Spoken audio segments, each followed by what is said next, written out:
welcome to Top of the Line. I'm Nick Lynch. And I'm Ben Heltzer. And today we will be going over everything that happened during Week 13 of the NFL, including the MVP race, up-and-coming teams, and our picks for Game of the Week. We are also going to be looking at the two big games for next week, so let's get started. So, Ben, the Dallas Cowboys, they keep rolling. They are very comfortable with the way they are with a win on Thursday night against the Seattle Seahawks. But their schedule is not going to get easier. Yeah, and they have looked amazing so far, but they do have Philly, Buffalo, and Miami, and I think back-to-back weeks. But if they can win at least two of those three, and Dak plays well, he's second for MVP right now, and I think he could easily jump to first. And it's crazy to see, how well he's doing. Yeah, Brock Purdy is leading the MVP race right now with the 49ers. They are just very, very good right now. And some people say they're not going to lose another game for the rest of the season. Yeah, and I don't see how they could possibly lose. I mean, they just beat the best team in the league by 30 points or so. And they're back on top. They've looked as good as they've ever looked. Purdy's been playing amazing. He's the MVP favorite. McCaffrey is amazing. Debo just had a career day. And Ayuk has been great. Kittle's been great. That offense is electric.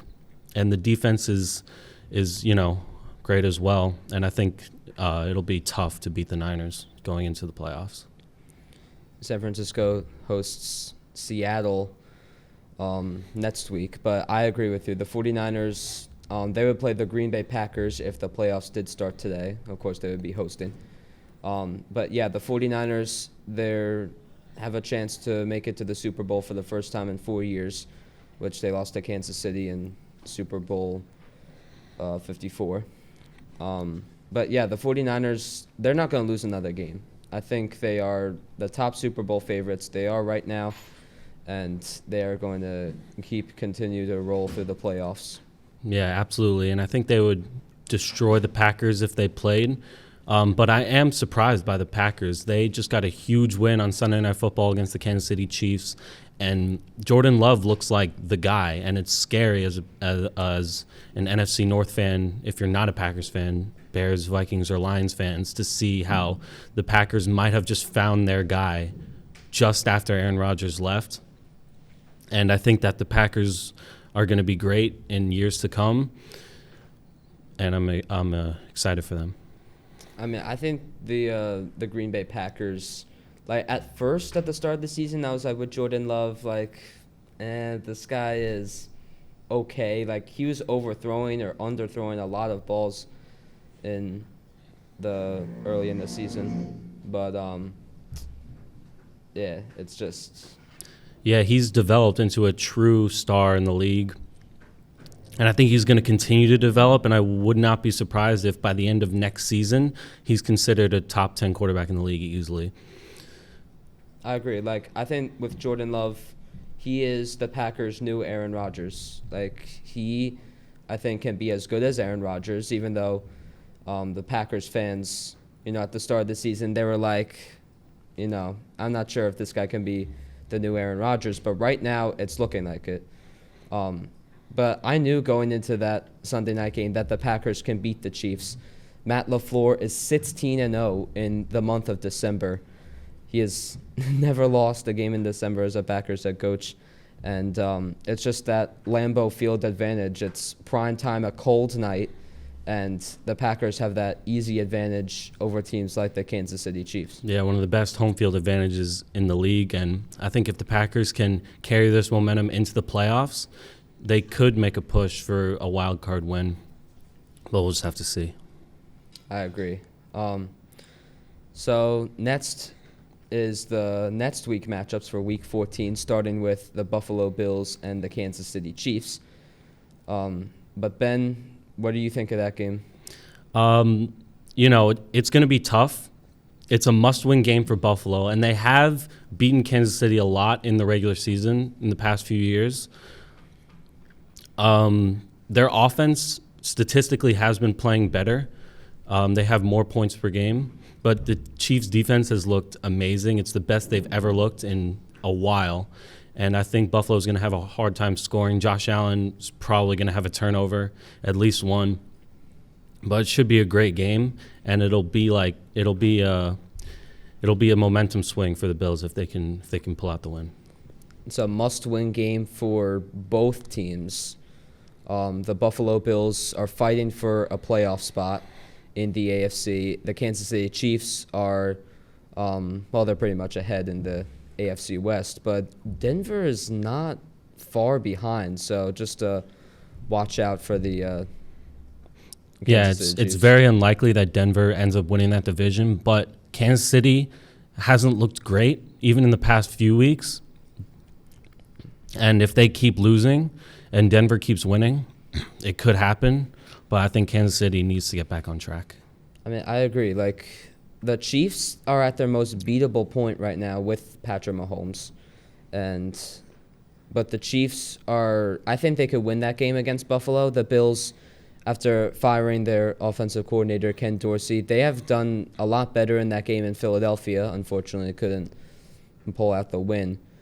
But the Bills, just in general, like, they have a good offense, but Josh Allen just throws too many interceptions that kills the Buffalo Bills and just absolutely hurts them. Yeah, and if he can rein that in and not, throw as many interceptions, not have as many turnovers, the Bills can be extremely scary, and I think that game is probably my second most anticipated game of next week.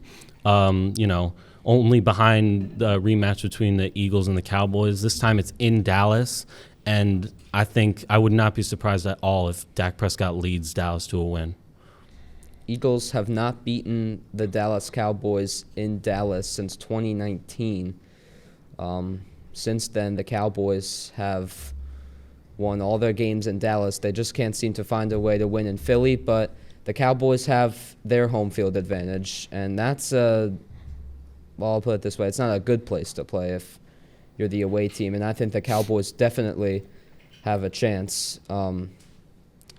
They played each other in Dallas on Christmas Eve last year, and the Cowboys took control against the Eagles in perhaps one of the games of the year last year, but I think we're all anticipating a good rematch between these two teams. Yeah, and the Eagles looked terrible against the Niners last week. Granted, it's the 49ers, but the Cowboys are just as good as the Niners. Maybe not just as good, but they've been playing amazing this year. Their defense is one of the top defenses in the league in points allowed per game, and their offense is one of the top offenses it is the top offense in terms of points per game.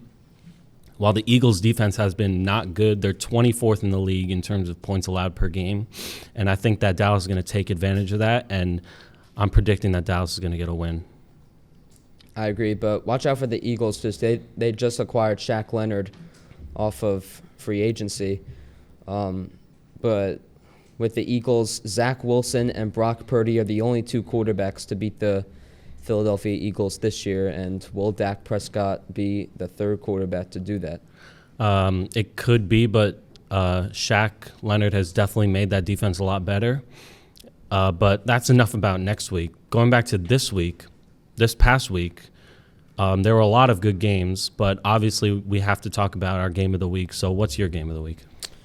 I'm going to take the Thursday night game, Seahawks and the Cowboys. That was one of the best Thursday night games we have ever seen, and that game was worth getting the Prime Video subscription.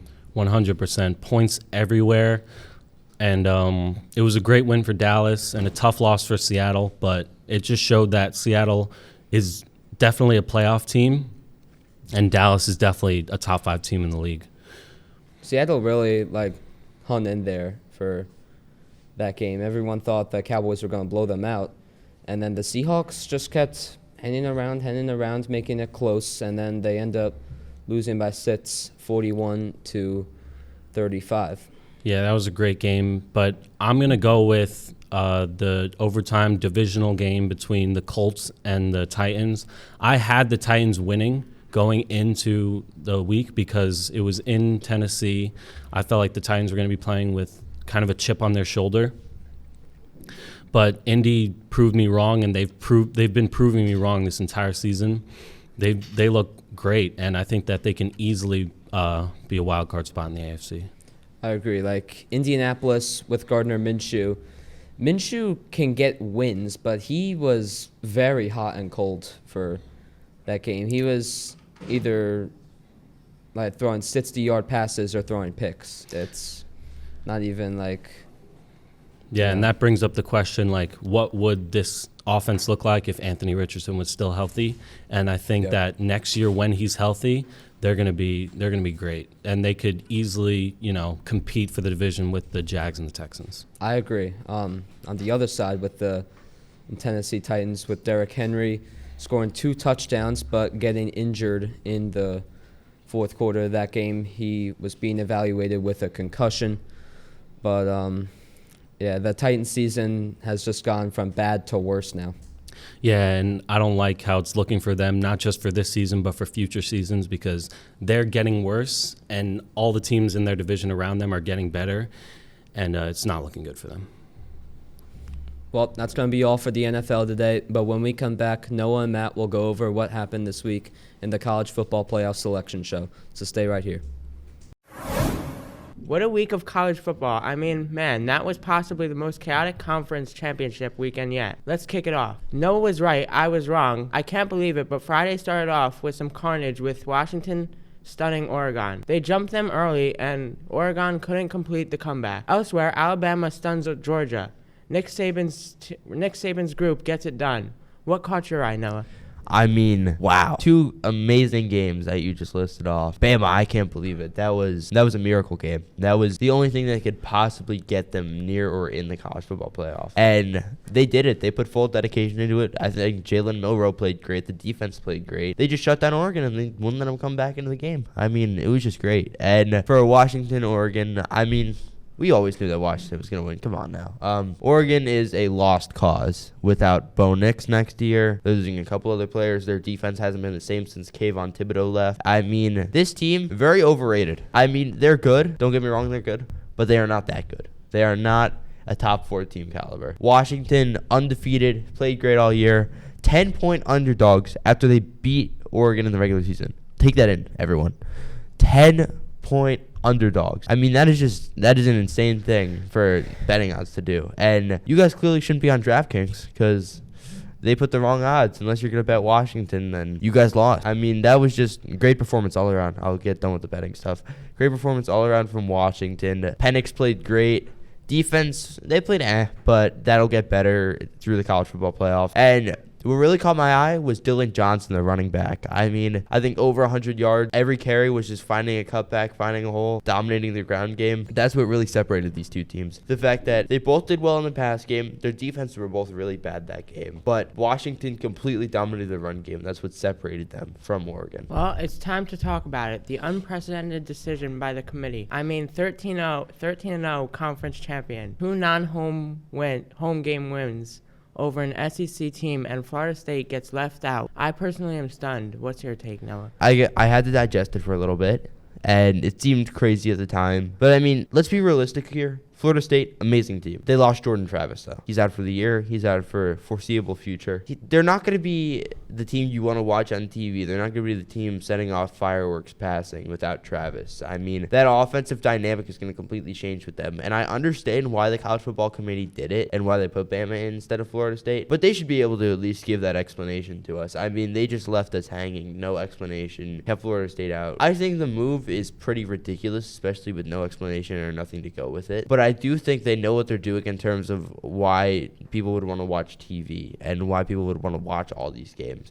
Because passing fireworks, I mean, high-scoring games, that's what everyone watches college football for. And frankly, I think these 4 are the best teams to put on fireworks passing. Well, you know what time it is. It's time for our picks. I have Alabama over Michigan. I think Alabama's defense gained a ton of confidence with that win over Georgia and will carry it over and win a low-scoring game. What about you, Noah? Okay, so Bama, Michigan.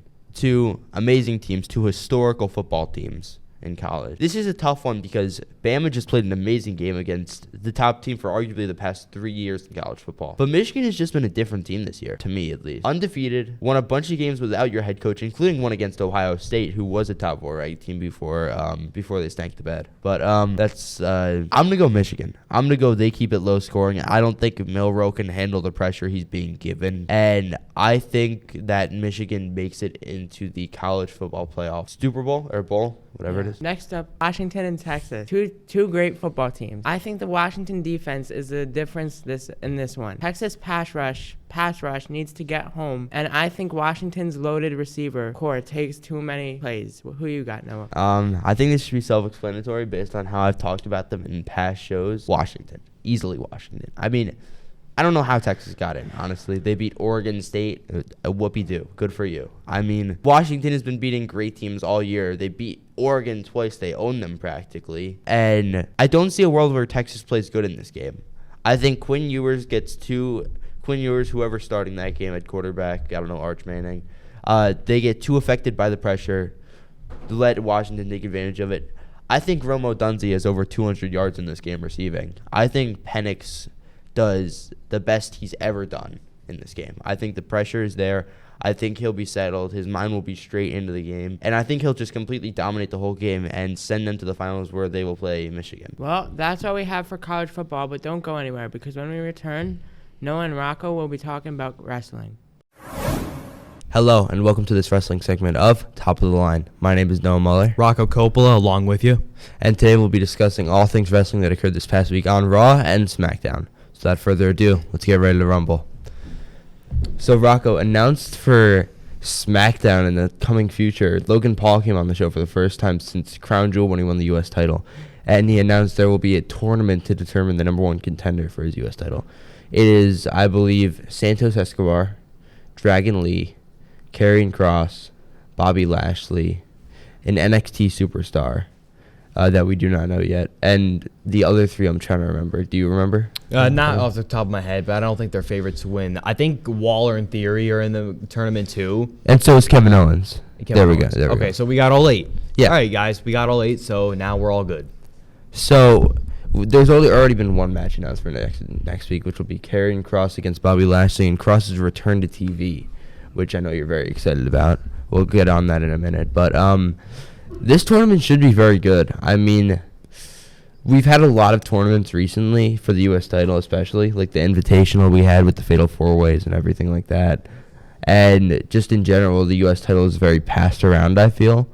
But this should be fun TV to watch. It should elevate SmackDown a good amount. It should just be very good matches on TV, very quality matches, besides any that Waller and Theory are in. Rocco, what do you think of this tournament and the people inside of it? I mean, the tournament's going to be really exciting to watch. I feel like this is a way to showcase a lot more other guys on the card and to really get their time on TV. And I'm happy that Karrion Kross is coming back. I think it's been overdue for him. I think he's gotten better. I just wish he wasn't facing Bobby Lashley, but we'll get on him in a second. Logan Paul's taking this title to another level, and I love to see that.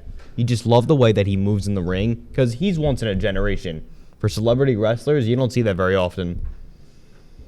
Yeah, Logan Paul is in his second or third match. He's been just carrying other wrestlers. Yeah, and he's that good in the ring.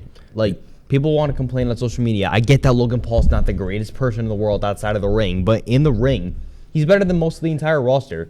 He's that good. He's just a freak athlete. Exactly. He deserves the title, and you're a fool if you think otherwise. Heck, they gave him the world title. I got news for you. I wouldn't be mad about it. I would, because then we just get another Roman Reigns who doesn't show up. All right, so moving on from that, Karrion Kross, as we just said a minute ago, is back on TV for the first time in, I'd say, about a month or a month and a half. It's probably a bit more than that. Yeah, we've last feud we saw him in was the one with AJ Styles, which is pretty interesting, but they just had him lose, dude, which I did not like at all. They should have had him win at least one match. But excluding that, I'm very excited for his return. I think he's getting a big push. I think he'll get a U.S. title match. He better get a big push. I think he'll win this tournament, honestly. He better. He's my favorite. He better. If LA Knight's not in this tournament, you make Karrion Kross win the tournament. He should have at least just one title reign. Get him back on track. You look at it now. Karrion Kross returned in August of 2022. He now has a record of 5-24 since coming back. Like, what are we doing here, Triple H? I get that he got lost in the shuffle, but come on, man. Karrion Kross can captivate an audience, and he's that good. He's better on the ring now. In the ring, I'm sorry. Like, I know he does a lot of jiu-jitsu, karate training outside, but, like, I struggle to find the words now for how far he's fallen. But now, here's an opportunity. Right all the wrongs that you did. Right everything that Vince McMahon did wrong with him, making him look like I can't even say it on air. But Kross needs to win this tournament. I don't care that Bobby Lashley just turned heel. You see that they're all cheering for him in the fan base. Like, he's a face at heart. So are the Street Profits. They might got to turn heel. I got news for you. The new attitude doesn't work for them. I say just scrap it. Make Karrion Kross win. Heck, you could have the Street Profits cost the Street Profits cost Bobby Lashley. Yeah, I wouldn't be opposed to that. Make Karrion Kross win the tournament. I think we have Pete Dunne coming in that match. I think we have him cost Lashley, and then I think we have him finally turn heel and switch his name back to Pete Dunne. Yeah, that's better. I like that. I really like that, and I think that'll actually work out. They better be smart enough to do that. It's been long overdue. Just saying. Yeah. Just we were talking about Rocco. Pete Dunne. Honestly, Butch and the Brutes have been losing so many matches. We saw about a week or two ago, we saw Ridge Holland walk out on Butch during the tag team match against Pretty Deadly. The Brutes are just very stale, and they need to change. So what I say, we have, of course, what I just said, we have Butch turn heel, change back to Pete Dunne the next week on SmackDown, cut a promo, and then say he has a friend who's going to get called up, which is Tyler Bate. Better be Tyler Bate. Tyler Bate is more overdue than any NXT superstar for a call-up. I don't care Braun Breaker. Tyler Bate has been carrying NXT UK and NXT for, like, the past 5-6 years. So, like, the fact that he hasn't gotten called up last year or the year before is just insanity. Yeah, I think Pete Dunne should have been never gotten rid of, if that's how you want to put it. Like, Butch has not been terrible by any means, but you look at what Pete Dunne did before he got called up to the main roster. He was fantastic in NXT UK. He was so good, so polished, unstoppable. Did him and Walter ever have a match? And yes, I'm calling him Walter for this occasion. I think so. I'm not positive, but I think they did have a match for the world title. Nowadays, I think if Pete Dunne goes back to being Pete Dunne, I think they could put on another clinic if that was the case. What Pete Dunne did, he was so good. The only time we saw him on the main roster is when he buried Enzo Amore when he was Cruiserweight champ.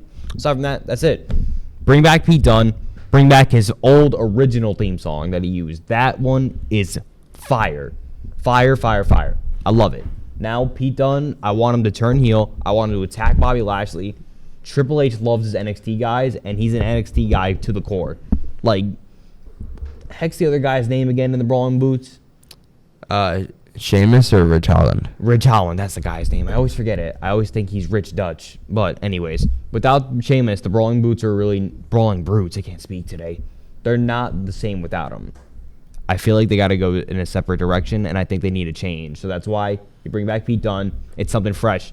Logan Paul is coming back. Karrion Kross coming back. CM Punk is back. You have a lot of new fresh faces out on here. Just not thinking about Randy Orton? Just not at all. Randy Orton's just in a tier of his own. I think everybody kind of knows what to expect from him because he's that good. But he's still back. All right, moving on here, Rocco. The biggest thing that happened on SmackDown this past week, the bidding war of Randy Orton, which they used bidding war a lot in that episode. Gee, I wonder if there's a guy named Maxwell Jacob Friedman that could be on their radar. I wonder. Yeah, I don't know about that, but maybe. I mean, but Orton, at the end of the day, he brawls with the Bloodline. He was getting beat up. Then LA Knight comes out, who we hadn't seen on the show all night. He comes out. He helps Randy Orton take out the Bloodline. Then Orton picks up both contracts, throws away the Raw one right in front of Paul Heyman. That was hilarious to watch. Like, yeah. Randy Orton, he can turn anything into gold, whether it's him doing the split after RKOing Christian or... No, it wasn't Christian. I think it was Mark Henry 11 years ago, 12 years ago. That was funny. But Randy Orton now on SmackDown, I think that's better for the brand and for the company as a whole. I think Randy Orton can have a lot more feuds. I'm excited for the one that he's going to have with Roman Reigns, too. What he can do with that, that's been long overdue. It's time that we actually see this feud happen. And I don't think Randy's going to win the title, but I think he's going to come really dang close. Now, With Randy RKOing Nick Aldis, I love that. Again, he could turn anything into gold. He's just one of those guys that could just take anything and just spin it.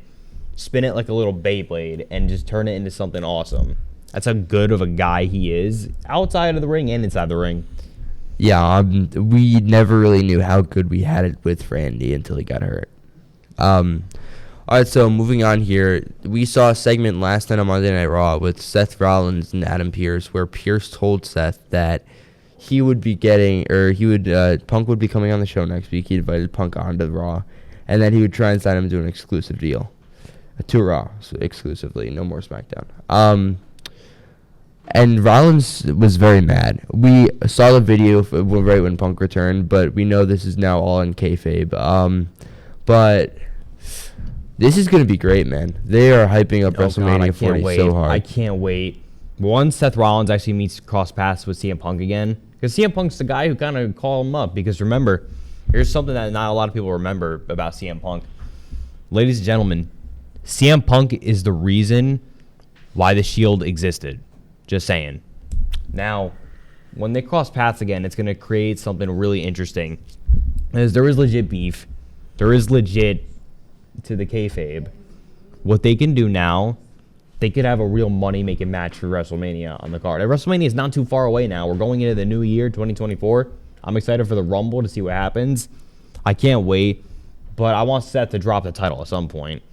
Like, could we give it to the next guy we're about to talk about? Yeah, I mean, 100%. Rollins, this run's getting stale. If they can hold it until Mania for Punk, then go for it. But just make sure the run doesn't get stale completely. All right, so as you said, the next guy we're talking about, and the final thing we were talking about on this segment, Drew McIntyre finally full-on heel. It's confirmed. About time. First, last night, he faced Sami Zayn, took advantage of Sami's hurt knee. Sami couldn't even walk at that point. Beat Sami Zayn in that match. Then main event, Jey Uso versus Seth Rollins. Main event for the World Heavyweight title. Rollins won, but that match was all right. But then after, Uso goes out of the ring, and he just gets claymored by McIntyre. Just gets destroyed. Yeah, and then that's what McIntyre does to people nowadays. Then McIntyre destroys Rollins, then puts Jey Uso through a table or the announce desk with suplex. I mean, it's time. And finally happened. McIntyre finally exploded. And he kept saying the truth will set you free. Broken Dreams is coming back. I don't know, but this is confirmed. I'm dreaming broken dreams out here. Drew McIntyre, it's about time. Full-blown heel. Screw the Judgment Day. McIntyre doesn't need him. It's time you bring back Broken Dreams. You could give it a little remaster if you want. I wouldn't. But now Drew McIntyre is back as a heel. Best for business. I can't wait to see what they do with this now. They better win, make him win something. Like, no more losing. No more losing to just Seth Rollins with a bad back who should have dropped the title by now. And keep in mind, guys, I like Seth Rollins a lot. But you gotta take the title off him. It's time. He's had half a year. We needed something fresh and something new. And I think McIntyre should be the one to do it. Also, conversation for another day, but I do not like how none of Jey Uso's finishers are protected anymore. Rollins kicked out of a spear and Uso splash consecutively, I think he get hit with two Uso splashes. I think he did. I think he got hit with two. He did. It was ridiculous. Like, come on now. Yep. Yeah, so much for main event Jey Uso. It's about all we have for you today on wrestling, but don't leave just yet, as next Andrew and Marco will be going over the Premier League on Top of the Line. Hello, I'm Marco Baldino. And I'm Andrew Mirzaaghasi. And we'll be covering this week's games in the Premier League. So to start off week 14, we would have Chelsea versus Brighton, 3-2. We have a Chelsea victory. Even with 10 men, you were still able to keep the victory. So how do you feel about that? I got close. So yeah, it's scary.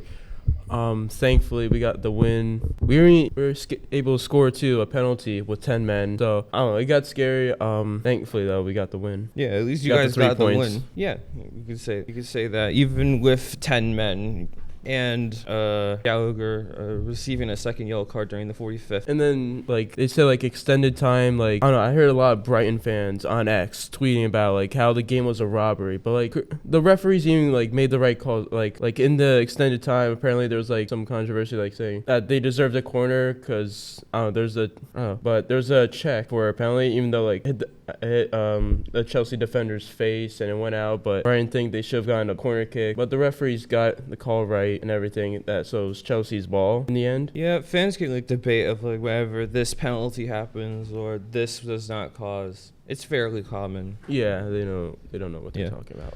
So usually, Man United tends to get away with a lot of victories. However, this is not the case because they lost to Newcastle 0-1. With Anthony Gordon scoring for Newcastle in the second half of the game. Meanwhile, many attempts were made. However, they were failed. So Man United officially did not get away with this game and lost to Newcastle. Yeah, this is the second time they lost to them this year, and they're scoreless in this game. I feel like Newcastle's definitely the better team here in this game. Yeah, most definitely. And seeing how they keep attempting and they keep failing, sounds like they're clowning around over there. Yeah. And now our next game, Arsenal wins against Wolves 2-1. Arsenal scored 2 early goals, with Wolves scoring a late goal. Yeah, so like Saka would score in the 6th minute. It was a very lucky goal because he almost lost the ball. However, one of the Wolves players was able to bounce the ball right back to him, and he was able to actually score the goal. So I could see that was very lucky, and especially how he celebrated too. Yeah, this keeps Arsenal in first place for now. I feel like you think Man City will eventually pass them? I would say eventually. Because I really want to.